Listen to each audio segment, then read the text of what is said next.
Hey everybody, it's Jason Blaha here, and today I want to chat with you guys a little bit about the fact that speed work or dynamic effort work does cause very significant hypertrophy.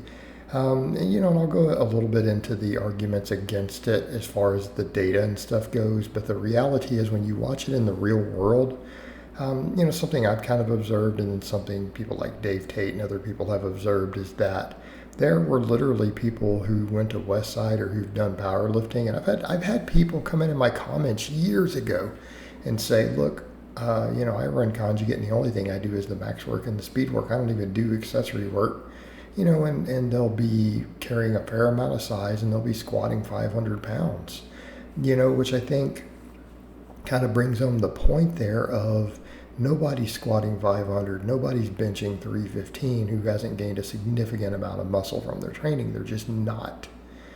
Because again, we have so much data on hypertrophy versus size in powerlifters that we know that that's how it works, right? That size equals strength potential, and you can DEXA scan people at powerlifting meets and know their total.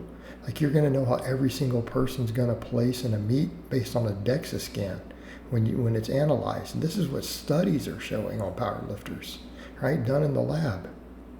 You can determine their total within, a 10% based purely off of a DEXA scan. That's it. That's the only piece of information you need, right? That tells us everything. Yet, do you see people who are getting bigger doing this? Same thing with some of my clients. I've had clients who just don't have time to do much else. Their workouts were very short. They did really well below what we would consider minimum effective volume by many people's standard on their supplemental work. Yet their lifts went up. Their squats went from 450 to 500. Bench press went from 295 to 325. While doing that, and it's the stuff I've observed. And here's your problem with that. When you bring this up, for some people love to always bring up Dr. Beardsley's stuff. And I know some experts who are like, a lot of his stuff is really not based on data. It's just his, educated opinions on things. And he'll say stuff such as, he promoted the effective rep theory, right? He is, to my knowledge, the leading proponent of that.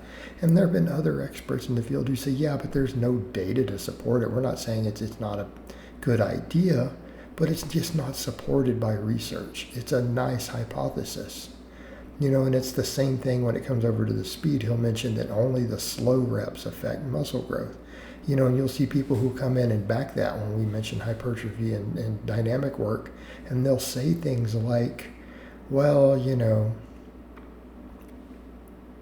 speed work can't because the movement's too fast, there's not enough tension time, there's things going on with the stress shortening cycle.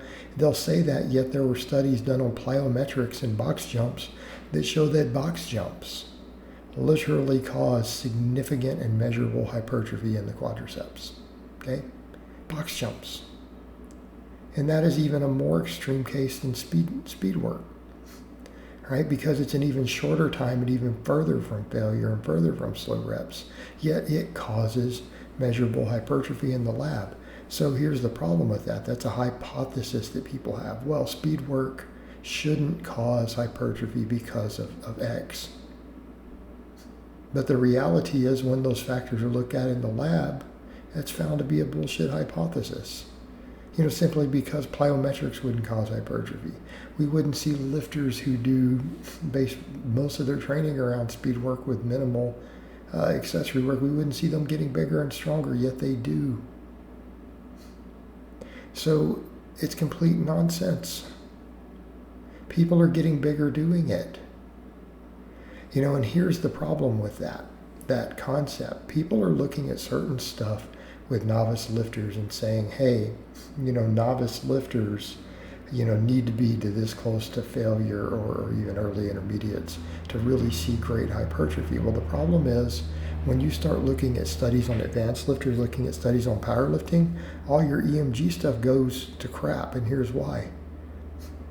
What they start finding when power lifters are looked at, like when it's been looked at the bench press, all those variables go away on the EMG. Everything is maxed out. They found that even taking a 6 rep max and doing 1 rep with it, on any variation of the bench. And competitive powerlifters, what happens? They all tap out the EMG. It hits extremely high levels on the first rep. They can't determine what grip width a powerlifter uses off EMG. Novice lifters, what happens? The wider the grip goes, the less pec, the more tricep it's used. When powerlifters are studied, people who have a high neural drive, they can't tell them apart anymore. They're identical.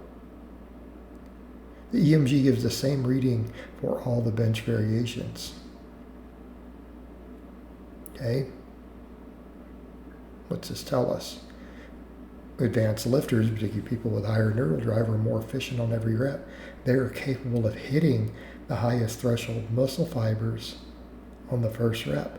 And that's the thing we've seen too. We start talking about effective rep theory, it goes out the window with advanced lifters. Even if it was valid for other people, what happens as soon as you get people who have a higher neural drive, who've been lifting for years? We're capable of hitting the highest threshold muscle fibers on the first rep on a 10 rep set. Not on rep 6, not on rep 7, rep 1. We're more efficient. We get to those motor units immediately, particularly when we try to move it faster. And we know that happens too with compensatory acceleration studies.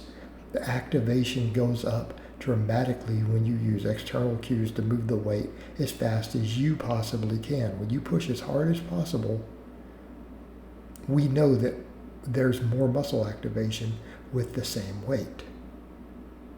Multiple studies have confirmed this. So we kind of come back over to that problem when people are saying, well, you need that to create the enough tension and fatigue, but it happens on the highest threshold fibers on rep 1 for people who are advanced. So we come back over to the thing with speed work.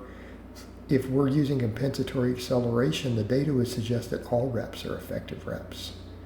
So let's say you're doing 10 doubles or 10 triples. You got 30 or 20 effective reps out of that. Particularly when we're pushing against bands and chains as hard as possible. Okay? See where we're going with this? We're getting those effective reps for the highest threshold fibers, the ones that are most capable of hypertrophy. We could argue that some of the other training with the higher reps is more balanced. It will probably hypertrophy all fibers a little more balanced. Whereas we could say that the dynamic work may be more biased towards the highest threshold muscle fibers because they're getting worked on every rep. And they fatigue faster. So if we're doing 30 total reps of speed work, that's hitting those upper threshold fibers for 30 reps. Okay, if we're using the effective rep theory for sets of 10, you would need like 6 sets of 10 to get that same work. Therefore, in my cases, I usually count speed work as half sets for my lifters. So if they do 10 sets of speed work, I count it as 5 sets towards muscle activation in terms of looking at our hypertrophy. And it seems to balance out very, very well. It seems to put people into that optimal range when we look at it and we count it that way. It works in practice. It's what the data would suggest. Everything else that people are looking at that's saying it won't cause hypertrophy are unproven hypotheses that there is data that could discount those hypotheses. That's the problem with it. All right, guys, but that's really all I have to say on that today. I hope it's been informative, and I will talk to you guys next time.